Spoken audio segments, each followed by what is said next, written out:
Halo guys, kembali lagi di channel A Gadget. Di video kali ini kita akan buat speed test kedua smartphone ini, Samsung Galaxy A11 dengan Redmi 9A.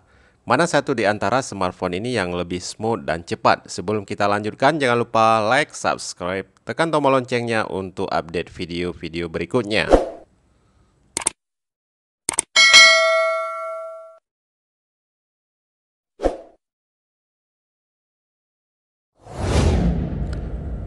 Selanjutnya, chipset yang digunakan kedua smartphone ini. Samsung Galaxy A11 menggunakan Qualcomm Snapdragon 450. Disandingkan dengan RAM 3GB, sedangkan Redmi 9A menggunakan chipset MediaTek Helio G25 dengan RAM 2GB.